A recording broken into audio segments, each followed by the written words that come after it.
Today on the Conscious Fertility podcast, I have Dr. Dean Radin, and I'm fortunate enough to have been introduced to Dean through the SSC group and the PA group where they've had their conference. I've read your book as well, Real Magic, and I've seen Dean speak on many occasions, and he deserves this, what I think is somewhat of a lengthy introduction because he's contributed so much from a scientific perspective in the conscious field. And so please enjoy this introduction and Dean, I invite you to take this in because you deserve this. You've done a lot of work in your days. So Dr. Dean Radin, he's the chief scientist at the Institute of Noetic Sciences and associated distinguished professor of integral and transpersonal psychology at the California Institute of Integral Studies. His original career as a concert violinist shifted into science after earning a BSEE degree in electrical engineering, magna cum laude, with honors in physics from the University of Massachusetts, Amherst, then an MS in electrical engineering and a PhD in psychology from the University of Illinois. For a decade, he worked on advanced R&D at AT&T Bell Laboratories and GTE Laboratories. And then for over 3 decades, he's been engaged in research on the frontiers of consciousness. And before joining the research staff at IONS in 2001, he helped appointments at Princeton University, SRI International, and other academic and industrial facilities. You should know that he's a co-author of hundreds of scientific, technical, and popular articles, 4 dozen book chapters, and 4 best-selling books, which include The Conscious Universe, which was a recipient of the Scientific and Medical Network's 1997 Book Award. Also Entangled Minds, Supernormal, recipient of the 2014 Silver Nautilus Book Award, and Real Magic. He has over 100 academic articles that have appeared in peer-reviewed journals ranging from Foundations of Physics and Physics Essays to the Psychological Bulletin, Psychology of Consciousness, and Frontiers in Human Neuroscience. And he was featured in New York Times Magazine article, and he's been interviewed by dozens of television programs worldwide. And now we have him here on the Conscious Fertility podcast. Dean, one of the reasons I wanted to invite you to this conversation is we've had a lot of guests and there's a lot of assumptions made that there's this idea of consciousness or super consciousness, something beyond what we understand on a material level. And there's this assumption that we have to kind of just accept that. And then there's things that you can do to become more awake and impact your mind, body, spirit. I thought because you are a researcher, a scientist, I'm looking for some validation that there's something more to this world than meets the eye. And so I kind of wanted to start with the question, based on the research that you've been involved in, is there more to this world than what we get from our senses? Well, the whole history of science says yes, right? If we were to only rely on our ordinary senses without some form of instruments to amplify what we're capable of seeing, then we would still be living in caves somewhere, or at least we would be like in medieval times.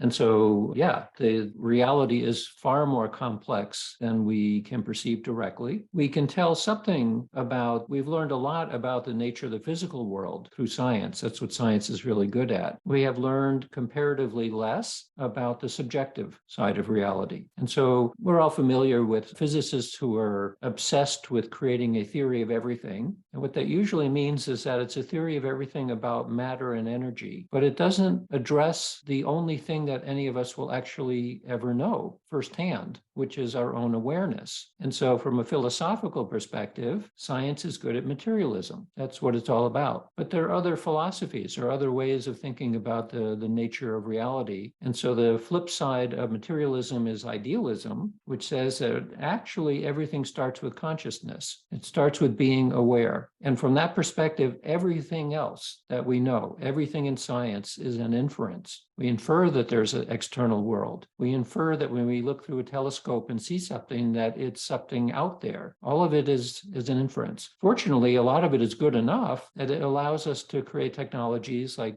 the one that we're using today. It works, it's reliable, but that's not all of reality. And it's easy to forget that. There's an enormous amount of additional things out there that we certainly don't know about yet, and an inkling about some of it through the kind of research on consciousness through our own personal experiences and so on. I want to understand more of this idea about consciousness. Some call it big C or super consciousness. So there's this awareness. So we have an awareness. And a lot of the experts say that when we find this present moment, and there's many tools and processes for helping people to get into this present moment where they're fully aware, they can experience their emotions, whether they're unpleasant or not, and they find this presence, they say that you can become whole brain. And my understanding is, when you're triggered and you're stressed, you kind of go into that reptilian fight or flight brain. When you get into this present state, you access more of your brain. So you have access to more parts of creativity. And then some say you tap into this super consciousness. And the question I have is,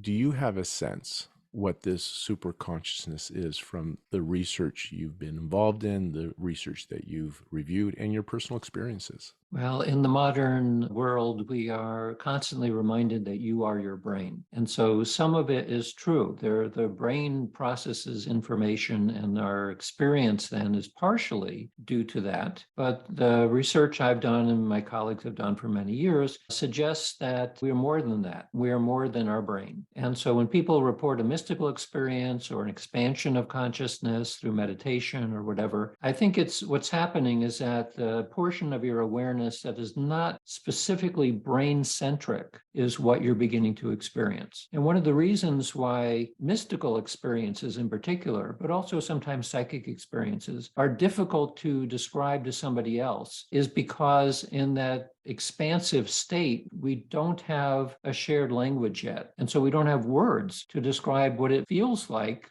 to essentially be one with the universe, other than to use phrases like that. And mystics throughout the world and throughout history have used similar phrases when they're asked to say, well, what was that like? Well, it's not like anything else. And the best I can describe then is that you feel like you're one with everything. Well, that doesn't really help very much if you're trying to get a sense of what this big C is about. The distinction there is big C is a kind of a universal consciousness. It's simply there. It's part of the fabric of reality. We are part of that simply as being a sentient creature. And so in principle, we all have access to that since it's part of us. And here's in a sense where the brain gets in the way. So you think about us as organisms that have evolved for millions of years on a planet. We have a physical form. That physical form has been shaped by evolution to survive. And so if you think about then the processing that goes on in your brain and body, most of what our everyday experience is like is shaped to pay attention to here and now. Our awareness is about here and now. And that makes a lot of sense because if you're walking along the forest and you're thinking about what's going on in Pluto a million years ago, which by the way, I think we have access to, the tiger's going to jump on you and eat you, and then you won't have any progeny. So we're focused on here and now because it helps us survive, and that gets in the way of an expanded form of awareness. And one of the ways of demonstrating that is by looking at what are the states that people are in when they have those experiences, whether they're psychic or mystical. And the answer is everything other than everyday awareness: dreaming, drumming, dancing, psychedelics, meditation, and so on. All of them are ways of pulling away from having to pay attention to the here and now. I want us to kind of go into some ideas about manifesting, because I know you talk a bit about that in some of your books, like processes, and hear what you may do personally and what you have learned. Some people are looking for ways to support their body's healing capacity. So I'm curious what you guys at IONS and what the research you're involved in or you're aware of. I just want to establish this big C a bit more. And so the understanding then is that there is something outside of our physical body that we are connected with or are part of, is what I'm hearing or understanding. But we don't have great language to describe this. And this is what some people are tapping into when they have these mystical experiences or meditative states. Mm-hmm. That's right. And from a scientific perspective, that doesn't sound like nonsense anymore. Well, it depends on which scientist you're talking to. Okay. Well, can you elaborate on that then?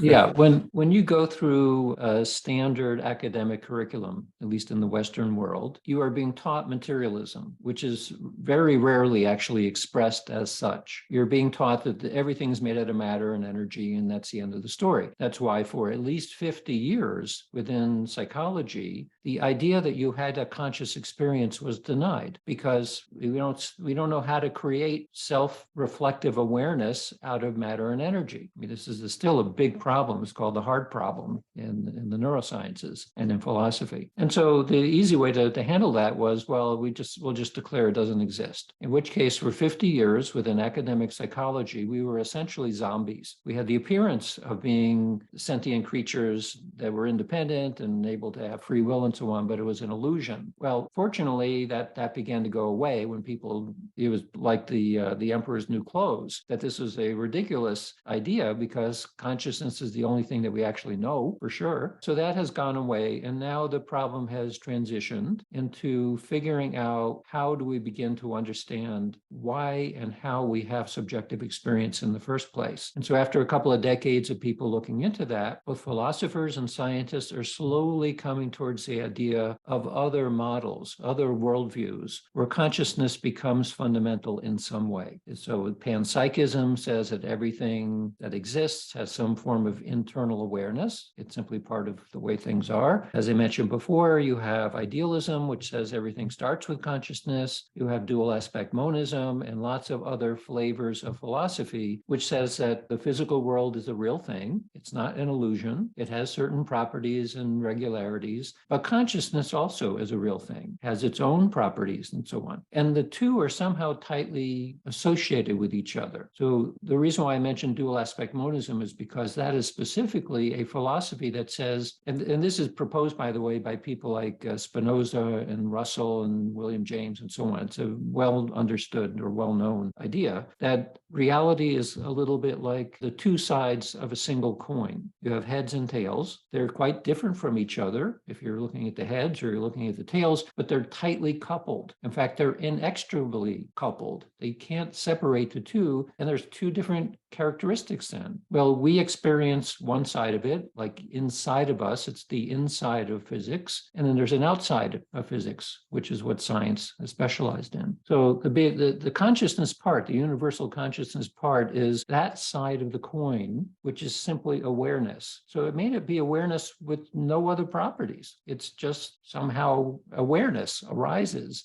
and you then present it by fiat. It simply is what it is. So like Einstein saying that light can only move at a certain speed, consciousness simply is. We don't know enough to be able to drill down further into that. If you go into the esoteric literature, which has been around much longer than the scientific ideas, well, this was the general idea that basically consciousness is everything, and somehow the physical world emerges out of it and gets properties out of it. But that's about as far as we can go at this point in saying exactly where did that come from. Well, from an esoteric perspective, it didn't come from anywhere. It simply is. And that's really not too satisfying, especially from a scientific perspective, because in science, it is just as important to have some sort of plausible explanation for something as it is to get good evidence that the thing, whatever it is, exists. And many scientists actually value theory more than evidence, which I think is completely backwards, but that nevertheless is what happens. You present an observation of something, which is, especially if it's challenging the status quo, the very next question will be, well, how do you explain that? And the answer is, well, we don't know yet. There are lots of things we don't have a good explanation for, but are also quite real. In fact, if you were to take this exercise I like to use every so often is we create a fraction, and the fraction is on the top, things we think we understand. And on the bottom of the fraction is everything that is understandable at some point, like the rest of reality. So is that fraction closer to 1 or 0? Some people will say it's closer to 1. We actually know quite a bit, and we're sort of close to understanding it all. And I would say, no, we're actually very close to 0, that science is a new enterprise in clever apes who think that they've understood how things are working. So no, we are so close to 0, we might as well know nothing at this point. The only reason we have the illusion of understanding something is because we can use things like Zoom and say, wow, somebody figured out how to do something, because otherwise this wouldn't work. And that's true, but it's still from a larger perspective, it's very, very primitive. It reminds me of that saying, there's what we we know, what we know we don't know, and then what we don't know we don't know. And it sounds like that fraction is what we don't know what we don't know. Yes. Yeah, that was Donald Rumsfeld made that famous, and he was correct in that sense. There's much more left to learn. Yeah. So, to kind of make it practical for our listeners, I'm going to ask some questions around manifestation. And again, they want to manifest a baby. So, people are looking to how can they grow their families. But a lot of our listeners are looking, and even those that are trying to grow their families, there are people that are listening, we've learned, that aren't trying to grow their families. But some are looking for relationships, abundance and money, a healing of some sort. And I was wondering about manifestation processes and the science behind this. That can we somehow, if we're part of this consciousness, can we impact our physical reality? Can we influence the physical reality around us? And again, from your personal and scientific perspective, is there any evidence as well as the theory behind it? And I'd like you to kind of, from a scientific point of view, unpack what I've learned is kind of some of the general manifestation processes, as in getting really clear on what you want, right? Getting really clear on what you want. Then they say add an emotional charge. So make sure there's some feelings behind that as if you already have it. So believe as if you already have it. These are kind of some of the core tenets I see when you think about manifestation. Know what you want. I call it setting your GPS, set the destination at where you're going so you know where to get to. You don't need to know how to get there. Imagine as if you already have it. So bring in all the senses. The emotional charge is like putting out a beacon into the universe, into the ether. And so more emotional charge, stronger beacon. And it's to believe as though you already have it. So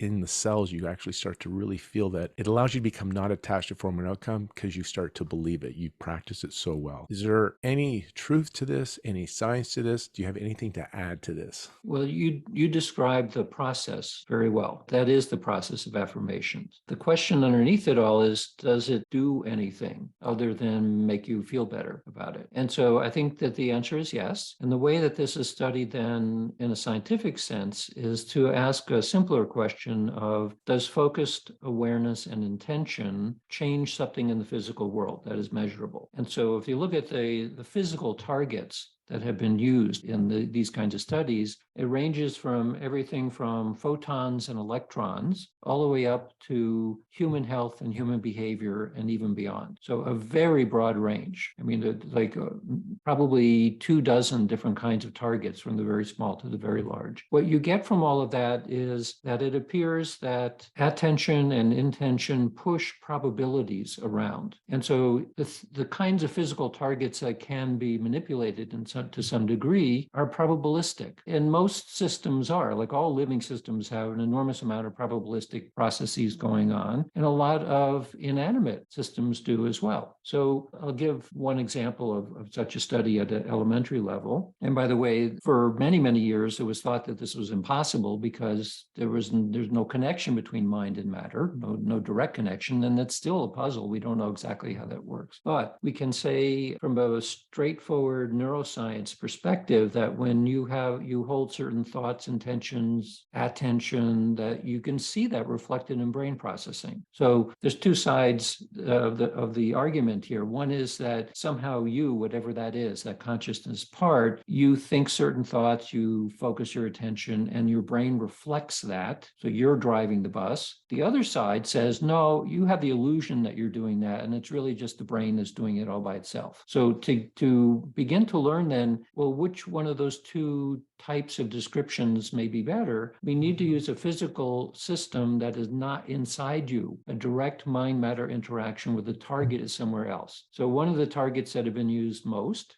in these kinds of experiments is called a random number generator. This is a hardware electronic circuit, usually, where the randomness that it's producing is traced back into quantum indeterminacy. So one example of that is if you're measuring the time it takes for a radioactive particle to be emitted by radioactive ore, for example, the time will be random. According to quantum mechanics, it's not only that we don't know what the answer is, but that it is literally indeterminate. It's fundamentally random. There is no cause. It's happening acausally. Well, we're not used to acausal events in the everyday world, but that's the prevailing idea of what happens. It just happens. We don't know why. So that becomes very useful to take those timings and turn them into bits, into zeros and ones. So that's what a commercial hardware random number generator does. It produces series of random bits that are completely unpredictable. They're not a computer-generated algorithm. They're actual based on some random event,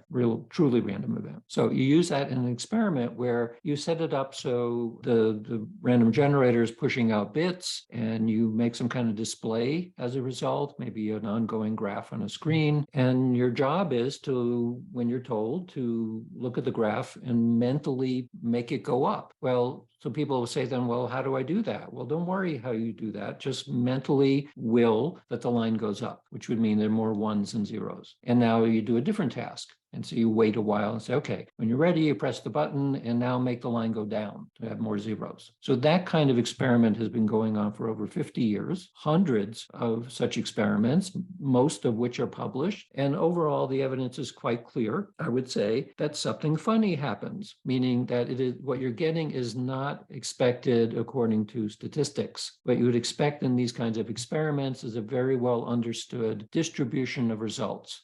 That's just like baked into the way that we do statistics. And you can show that when people are given assignments to mentally change what's going on, that the distributions you get are no longer according to expectation. They're following, usually, not always, following what the assignment was. Push it this way, push it that way, and it happens. So the very next question is, well, then why does it happen? And again, we have to plead ignorance, but there's a couple of possibilities as to what's happening here. The main one is that in quantum mechanics, there are two strange things about quantum mechanics that makes it different than classical mechanics. One is quantum mechanics predicts and has been shown and just got the Nobel Prize to show that quantum mechanics involves non-locality. It means that things can appear to be separate in space and in time, but remain connected. It's called entanglement. That got the 2022 Nobel Prize in Physics. I just want to hear you say that maybe another way, non-locality. So this, to me, again, goes beyond this idea of this material world that we are separate and this is what you can see physically. You're suggesting when you say non-locality that there is a correlation or connection, collective, amongst us humans and the matter in the world. Can you say that again another way, just so I can kind of really get my teeth into this? Non-locality has a technical meaning in physics, but ultimately what it means is that everything is connected through space and through time. So this does not match our everyday, like I need to move my body from here to there in order to get something done over there. But from a deep physical structure, we're not talking about consciousness anymore. We're talking about the physical world is deeply interconnected through space and through time. And we know that because our technology is being developed now based on it. It's not just a theoretical possibility. It is a physical reality that you can test. In fact, one of my experiments used a tabletop system to generate entangled photons. So these are particles of light. You create them out of a single source. They go on their merry way. You can twiddle with one of them and the other one will react. It's not that a signal is being sent between them. It is more that we live in a holistic reality that is fully interconnected all the time, through space. That's simply the way it is. It's a little bit like saying, well, consciousness is what it is. It's there. Entanglement is a real thing. The leading edge now in physics is suggesting that even what we used to think of as space and time as fundamentals, you'd say space simply is there. Time is simply there. Now they're saying, well, actually, there's something even more fundamental than space and time. Einstein showed us that space and time are actually related to each other. That's why we use the word space-time, but it goes beyond that. And now the leading edge is saying that the reason why we have space and time is because of entanglement. That in this holistic reality that we live in somehow, where everything is connected, that is what gives rise to our perception of differences in space and time. So that's one strange thing about quantum mechanics, that somehow this is no longer like a nice idea, but it's physically true that things are connected through space and time. That can make your brain hurt when you really start thinking about it, because as I said, it's not like this is our everyday reality, but nevertheless, that is how it is. So the second strange thing is that somehow when you think about quanta, which are generally thought of as microscopic particles like electrons electrons and photons, but actually extends up to the world at large, that when you observe a system, it changes its behavior. So at the elementary scale of reality, something about the nature of measurement / observation causes that thing to change. Well, this is part of a very long ongoing discussion in quantum mechanics, because it was recognized early on that this makes it extremely different than classical physics. Because in classical physics, if you observe a system, it doesn't change that at all. Well, now we know when you observe a system, it does change. So that's the door that opens just a crack for how our consciousness, which is, among other things, a way of observing reality, when you focus your awareness on something, it changes. Now, the way that it changes is it can be a very broad range, unless it's a very simple system. So one of the reasons we use a random number generator is because ultimately all we're dealing with are zeros and ones. So if you strongly intend that you get more ones, something happens to the system and it changes the probabilities just enough so that you end up with more ones than zeros. So that's an explanation which is predicated on a plausibility argument based on our understanding of the physical world. It says nothing. It doesn't tell us anything at all about why that happens, right? Because that's the next question. Well, why would that happen? Well, the answer is we don't know why that would happen. And, when you play the why game, you will always come down to a point where the answer is, well, we don't know why that is. We have to simply accept that is the way that it is, and we can demonstrate it, but we don't know all of the whys. It's like turtles all the way down. This idea of observing or intending can impact this material world was what I'm hearing. And it's beyond space and time. I get excited and then I get a little disappointed. I get excited like, wow, we have the ability to impact this world. Like, because some people are not happy with the world, the way it looks, the safety, the feeling of separateness, the fear. So it's like, okay, there's an opportunity without having to go out and push on matter. We can go inside and have an impact. That's exciting, the potential. The sadness is, if this world is a reflection of our inner reality, then we're all really angry and sad and afraid and coming from lack, aren't we?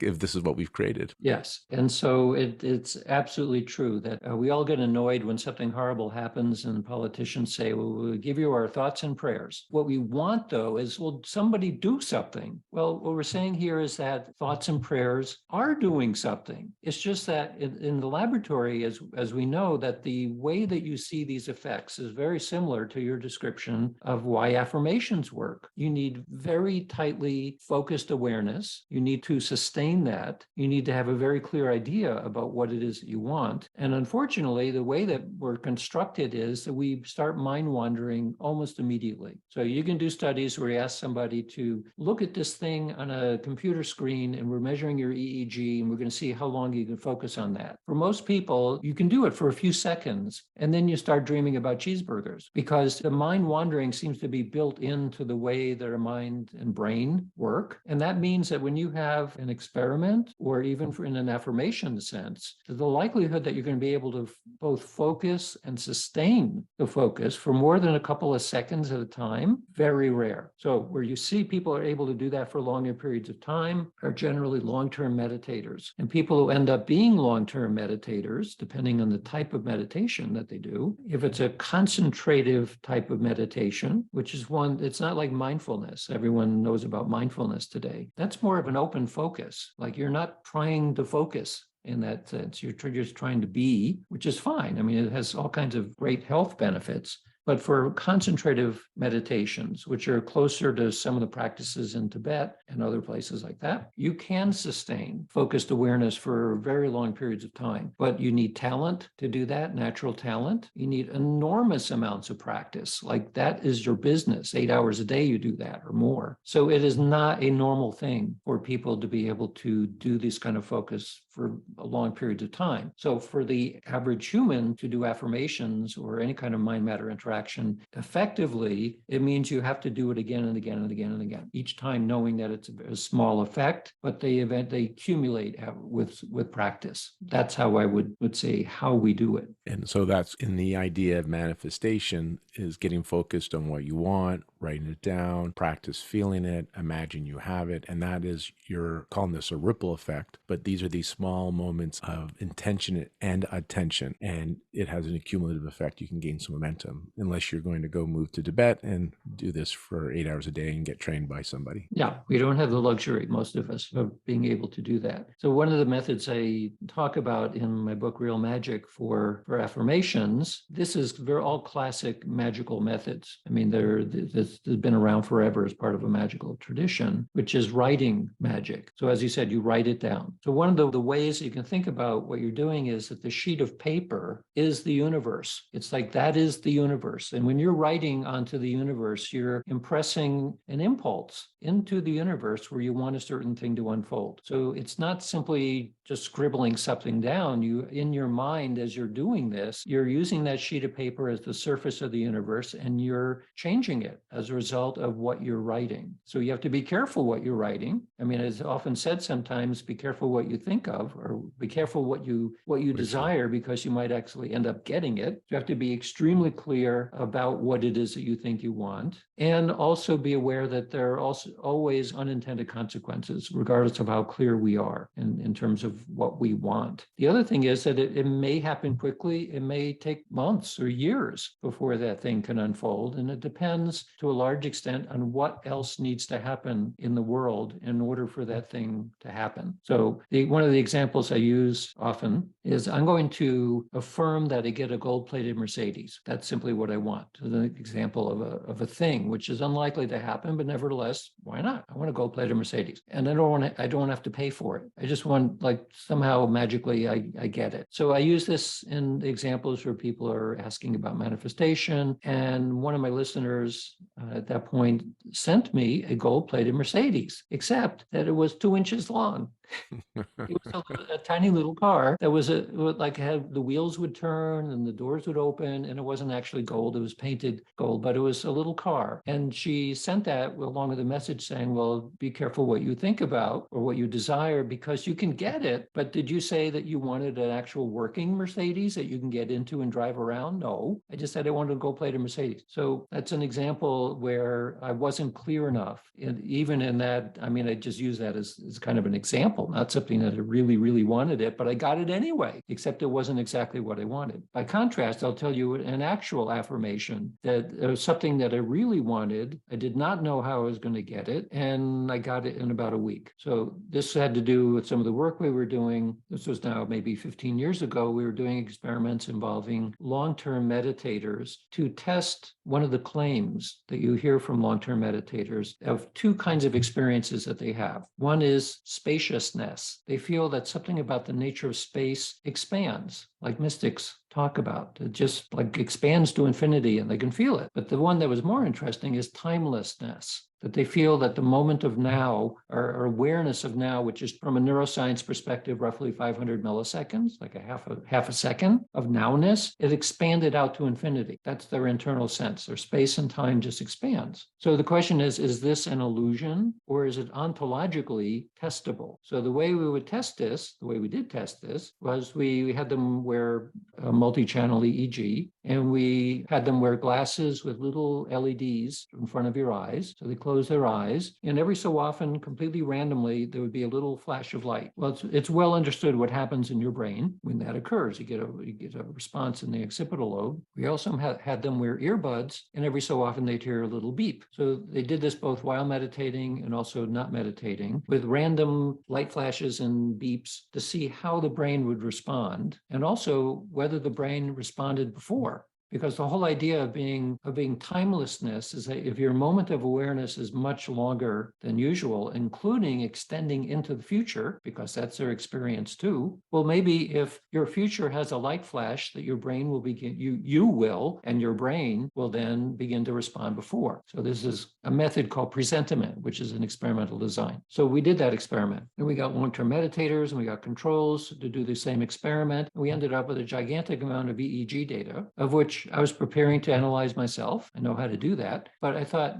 it would be much better if we had a real expert to do this, somebody who does, this is their bread and butter. They do this all the time. They know what to do with multi-channel EEGs and so on. So I thought, first of all, I went looking for an EEG analysis package that I would be able to figure out how to use, and that was free because money is difficult to come by in these kinds of research. So I found one. It's the most popular EEG computational neuroscience package out there. And so I got that. And so I started learning about it, and I realized this is going to take a while to figure out how to do this. So maybe I should look for like a graduate student somewhere who's using it. And, I had no idea what I was going to do, but at the time we weren't that far from Berkeley. And I figured, well, we could ask and see if somebody knows how to do this and would want to help. My assistant at the time was saying, you want something, but you're not being very clear both about how to go about it or exactly what it is that you want. So so internally I said, well, you're right. I'm confused about this. So I simply made up a very clear internal want, which was I want an expert to arrive that knows how to use this software and is interested in the idea and would do the analysis. 1 week later, the person who wrote that software package called EEG Lab, he wrote me an email saying, oh, are you doing anything interesting? It might need EEG analysis. Yeah. And so I told him about it. And for the past almost 15 years now, he's actually been a member of the science staff at IONS because he was so intrigued by doing that analysis and wanted to work in this realm anyway. He's been part of our staff. This is an example of getting really clear on the affirmation, and took 1 week for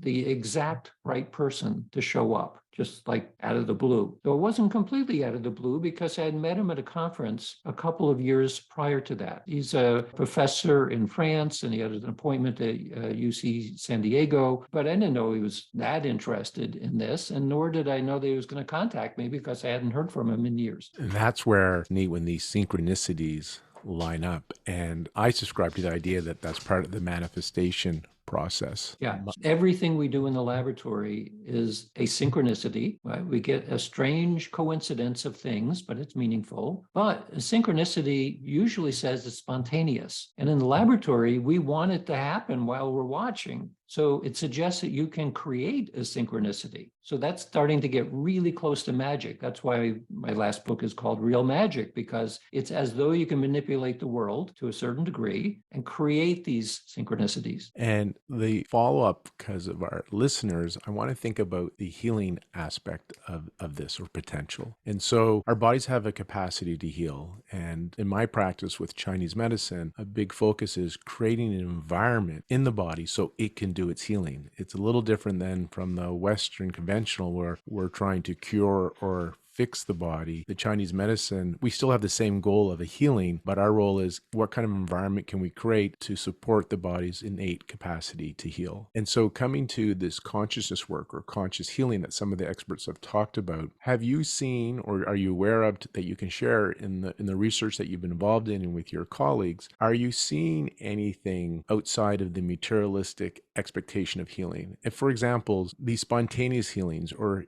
healings that just don't make sense, which we're very aware of in conventional medicine. I mean, I have babies that we've seen born in the women that we have worked with where they're not supposed to get pregnant, right? And I know many people have these stories. I'm kind of a fan of studying the outliers. In the West, it seems like sometimes they're called outliers, so we ignore them because they mess up our data. And I'm kind of like, even if there's one, can we study that person? Because maybe we can replicate it, make it 2, make it 4, make it 8. So I'm curious what you guys are seeing. I'm calling it conscious healing, quantum healing, but healing that just really doesn't make sense, but something has happened inside the individual. And because of that, they get like a biological upgrade or this healing that just wasn't expected. Yeah, spontaneous remission. Institute of Noetic Sciences, where I worked some years ago, created a bibliography of over 2,000 spontaneous remissions that were reported in the medical literature of things that are not supposed to happen but did. Similar to what you're saying here, that the tumors disappear overnight and horrible diseases disappear quickly. The value of that is showing that it can happen. The downside is we don't know how it happens. And it's true that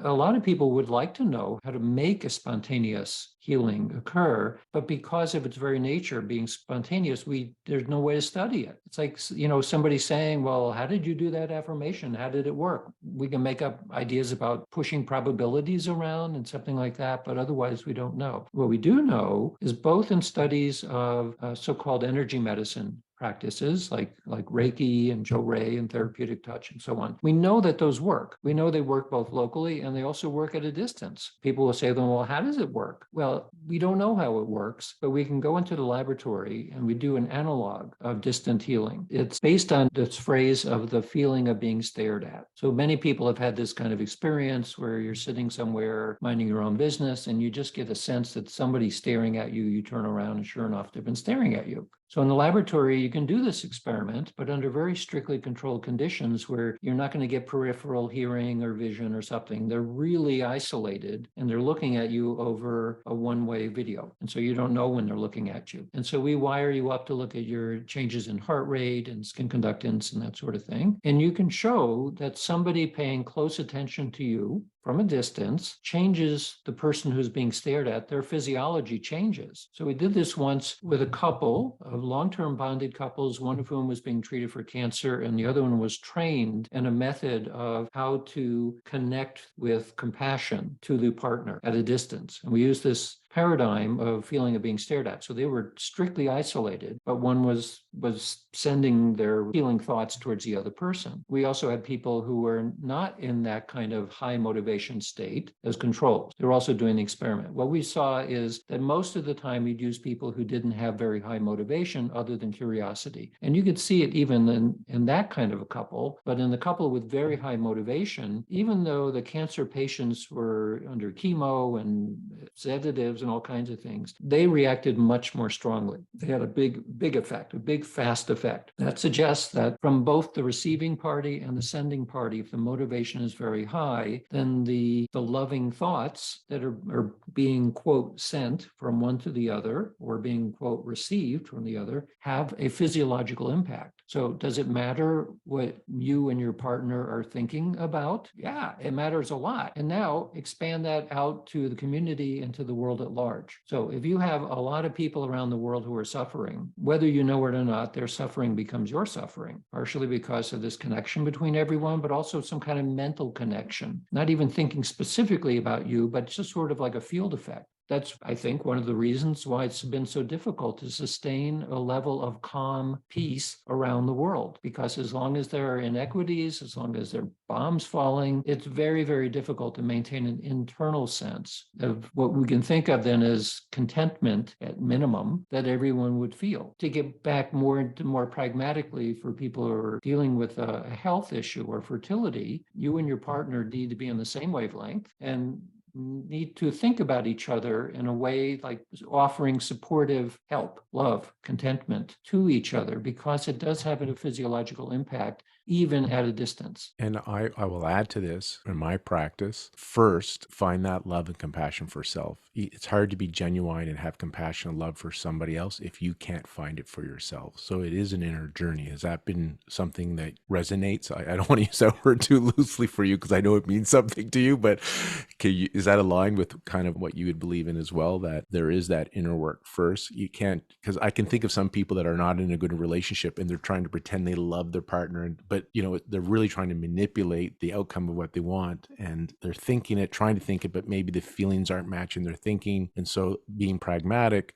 doing the conscious work and finding that compassion and love for self, that's the first step. And even that will make a major shift. And the women, I see more of the women come in than the men. We do see both, but 90% are the women. And when they start to do the conscious work, inner child work, they find a way to heal their hearts and minds and do these practices. They say that they can see the relationship changing. And I don't know if it's just because they've changed, they perceive their partner differently, so it's a different experience, or if the material world has changed, their partner has changed. Regardless, they're enjoying the relationship because that's their perception. But that's just them doing the work. They're not even having their partner do the work yet. So I want to share that because some people, the women tend to be, this is a generalization, but they tend to be the ones driving the fertility journey. And I can feel that so many of them hearing that would get so stressed out thinking, oh my God, another thing for me to do. And I just want to remind them that if you do your inner work and find the compassion and love for yourself, that could be enough. It's certainly a start.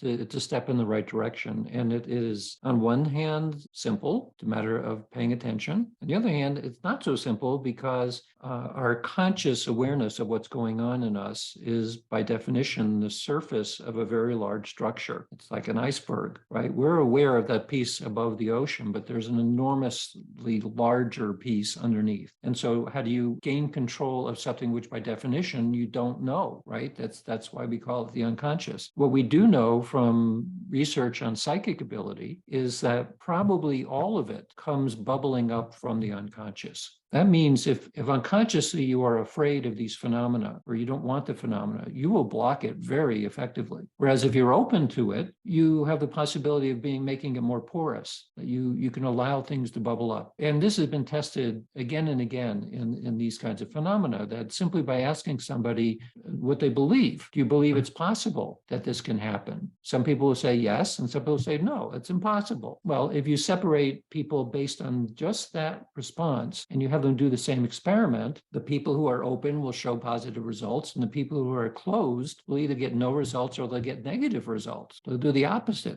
of what you want. So we're talking about the deeper levels of awareness that are usually not immediately accessible to most people. And it takes either 30 years of therapy or 5 minutes in a mystical state or something to blast through that and get some insight as to what is going on at an unconscious level. And if that happens, the likelihood of an affirmation or any even spontaneous remissions, I think, is much, much more likely. And I'll share with our listeners, there are processes to help you start to access this unconscious and how to work with it, take up a relationship with it, even imprint new programs. I would encourage you to check out Dr. Dean Radin's collection of books, because you'll get some ideas there. Some of the experts we've had on our podcast, Jill Boat Taylor talks about it, Helene Wabe has stuff on there, Shamini Jain. There's lots of conscious experts, authors that are sharing processes to help you find this awareness and start to work with it. So we're not suggesting that it's helpless and you have to wait 30 years. There are some tools and techniques.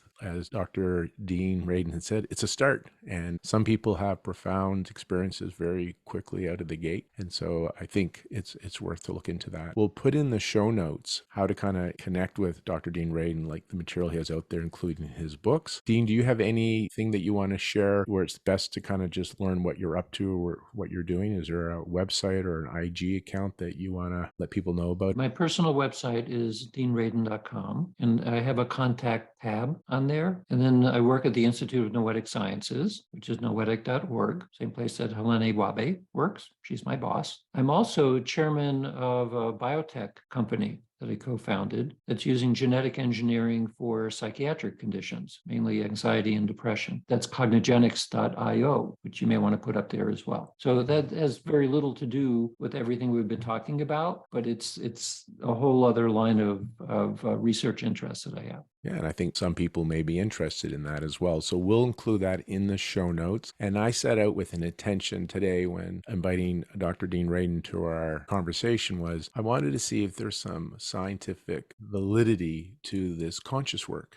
Working on the subconscious and getting to this idea, can you tap into something greater than self, meaning beyond this material level? I'm going to give myself a check. I like what I heard today. I also wanted to let our listeners know that there is some things that you can do, processes that can help you on your journey, on a healing journey. And I think we got some resources that were listening to the show notes, and we started talking that we're seeing this happen and it's being validated from a scientific perspective. So check mark on that as well. Dean, thank you very much for your time today. Very much appreciated. And thanks to our listeners for tuning in to Conscious Fertility, because as you know, my agenda is to heal the world. We first heal our hearts and minds, and we go from conscious fertility to conscious conception to conscious pregnancy to conscious parenting. And so this next generation can be an improvement on us. And so I'm wishing you all the best of luck on your journey.